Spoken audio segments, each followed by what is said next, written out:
Hey guys, sorry about that. My camera completely stopped recording. So I finished potting this guy up without even realizing that uh, we weren't rolling any longer. So anyways, I just wanted you to see the finished product. There's a lot of spaces left in here, and that's for a good reason. I want the roots to still be able to breathe, as these were located on a mountain, so all these were aerial roots. Also, all of the empty spaces in here are going to get filled up with the live green moss. So this isn't preserved or anything. It is just pure live green sphagnum moss that was harvested here in the US. And I put a little stake in here. This is just a bamboo skewer to hold the orchid upright, because I want these new growths to grow towards the front of the pot instead of out the side or in a place that I don't want them to grow. So I put the tag in here, so he's going to go back up on his shelf. And because this is a cool to intermediate grower, he's going to go right in the middle. Now, something that I had talked about while I had not realized that I was no longer shooting footage was I want to repot a lot of my previous plants back into the live sphagnum. So I've got a vase here, which is what I had my phalaenopsis mini mark growing in. And if you look back at some of my videos, I think you'll see him in full bloom. He used to have really long, beautiful flower spikes, but he's up here and he's doing okay. He's not doing amazing. He can do a lot better. All of his leaves used to be this size right here. But since I put him in this bark and sphagnum mix, they've just been a lot smaller, and this one is definitely a lot smaller. This deformity right here, this was caused by one, lack of humidity, and I had an outbreak of thrips with all of my plants, and I've since got those guys under control. So a lot of the plants that weren't spiking or weren't growing new leaves effectively are now recovering. They're all growing awesome flower spikes and tons of new growth without being deformed. So this guy just kind of stalled. He got a little bit upset, and he's putting out a new root system down here. And so we'll get started on this guy. But first, I'm going to go dump all that water that was from my Trichocentrum, and we'll get back to potting this guy up. All right, we're back. So what I'm going to do is I'm going to keep this over here so it doesn't get any of this old debris and stuff in the glass vase. And I'm basically just going to take this guy out, and he looks like he had a really big root over here that died, but it's all right. That's what we're doing the repot for. We're going to get all of that taken care of, and we're going to get him out of this old nasty stuff and into some new good stuff. So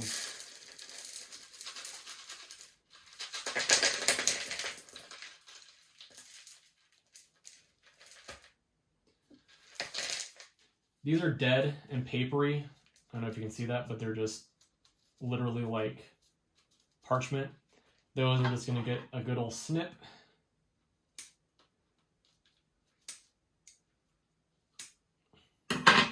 Those are going to get thrown in bottom down there.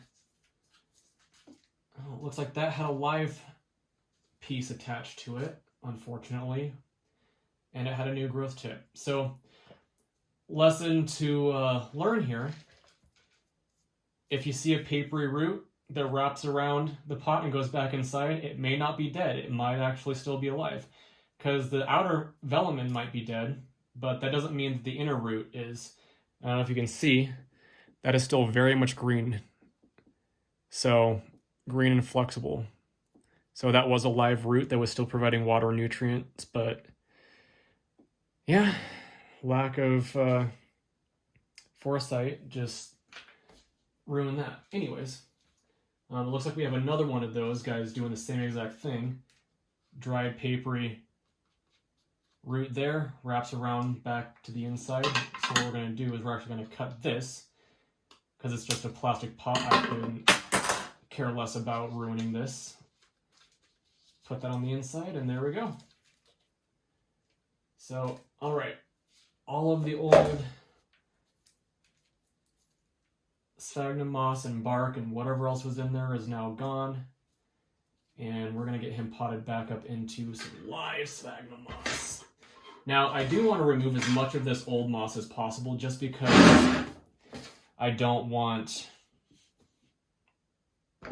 anything previously attached to this old root system to make its way in to its new container. Now, here's something that's somewhat troubling.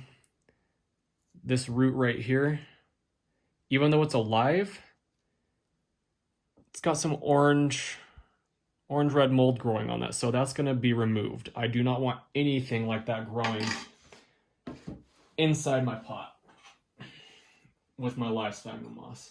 So basically any root that is looking not so great or could potentially cause harm to the new system I'm going to be putting this into, I do not want it to get transferred over.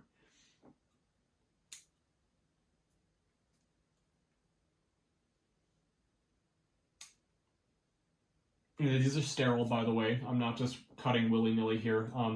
These are stainless steel surgical scissors that you can buy these off Amazon. It's like you can get 6 of them for $15 or something. They're pretty darn cheap, but they're sharp and you can sterilize them really easily. And I've used these for 3 years, for as long as I've been growing orchids, and I've never had to sharpen these. So honestly, I think I could just cut off this entire bottom part of the plant, and I might need my stronger, nope. So all that dead stuff just came off, and looks like that guy can come off, this guy can come off, this old flower spike can come off.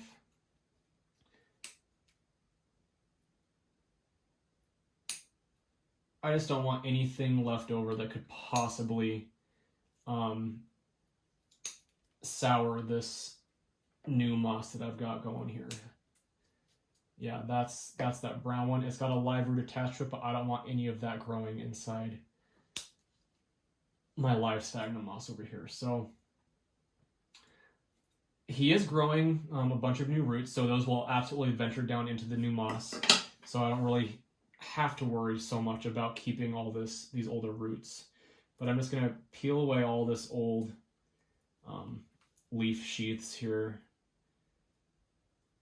They harbor pests, and it's just very unappealing. It's brown and gross. So I'm going to take all that off. Now, I'm not going to spray this down with hydrogen peroxide or a dilute bleach solution or anything, just because I know my plants. I know there isn't any snails or viruses in this orchid that I need to worry about. So all I'm going to do is just reach in here and get out all these little dead pieces of orchid leaf out from around these roots, so it's got a nice clean central stem there. So I don't know if I was in the way that whole time. I can move my camera over. Sorry about that. Let's do this real quick. There. So this is where we're at. It was all that is now this. So again, the reason I'm repotting this guy is because he just does, I know this orchid and I know he does so much better in live sphagnum moss versus dead sphagnum moss, and I would feel a lot better if he was planted back in that. Now, the reason I just cut those two roots off is because they had a break like this. And yes, as you saw earlier, the plant can keep extending its root system off of a break, because as long as the central part of the root stays alive, development can die, but it can still keep growing out the other end. That'll still help provide nutrient flow and water absorption, but I just don't really feel like dealing with the risk that it could bring with, added infection or whatnot. Oh, look at that, there's a flower spike growing right there. Right, I don't know if you can see it very well. Let me just see if I can get closer here. Right there, flower spike. So he was doing okay. He wasn't terrible, but I know he's just not as happy as he could be. So we're gonna get this guy over here. We're gonna start putting in some sphagnum at the bottom. And like I said before, when I was repotting my Trichocentrum, I don't really care too much about making sure that each strand is pointed straight out, because moss is really good at orienting itself towards against gravity, so more upright. And again, I'm going to position this guy lower in the pot so that as the moss grows, the orchid will grow up. And because this is not a sympodial orchid, but a monopodial orchid, it's only going to grow directly straight up out of the pot. It's not going to grow out to the side or anything. So I'm just going to start putting in some moss here and remove anything that doesn't look like something I'd want.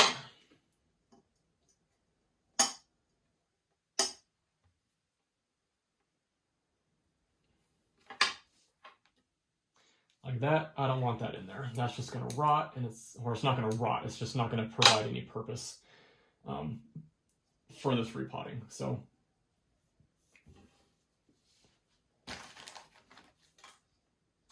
and it's funny because even though this tiny little nubbin, this is a growth point, it's a growth tip, and that's still going to mature. It's still going to grow.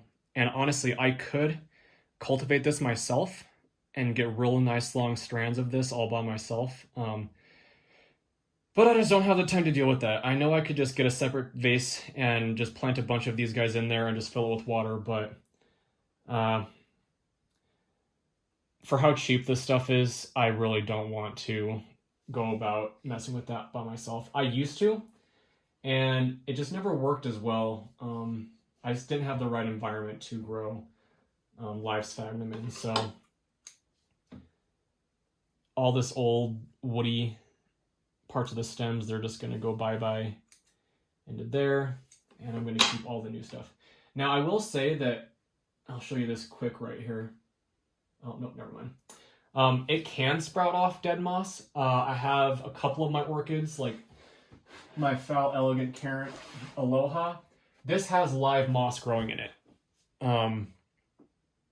I would take them out, but I have to move a lot of plants out of the way. But that was just pure dead sphagnum moss that I ordered offline. It was just a brick. I think it was Best Grow Premium Orchid Grade New Zealand sphagnum moss. Anyways, it was just a flattened patty, a little brick about this big that I rehydrated. I potted it with that, and about 3 months later, it started turning green and sprouting. So if you get the right kind of orchid grade moss, it will sprout on its own. But I don't like waiting for that to happen, and I'm only doing this with a few of my orchids. I'm not doing with all of them. So this guy's going into sphagnum. The Ollie Palmer is going into sphagnum. And I have a couple Oncidium types that stay smaller that I also want to put into the live sphagnum. So this guy right here is my Oncidium chirophorum. I had this guy a long time ago. This is one of the parents to all of the Twinkle varieties. It does okay in the dried sphagnum moss once I rehydrate it, but it just doesn't do as well as it could, especially if it's in live sphagnum moss. And that's something that I just found out over the years. He does better when he's in live green moss, whereas if he's in this dead brown stuff that you buy offline, it's just not, it doesn't provide the best habitat for the root system, and it doesn't provide enough humidity to keep the orchid growing at its best. So this guy is also going to be potted up. That's why he's in a glass vase, but that'll be another video, and I don't really want to bore you with a 40-minute long, hour-long video on just putting things into sphagnum moss. So we're going to finish this guy, and I'm going to call it a day. And in the next video, we should have some orchids to unbox. And at that point, you'll get to see everything that I ordered almost 6 months ago that is now arriving because the weather is finally allowing it. So we're going to finish potting this guy up, and I will see you all on the next video. See ya.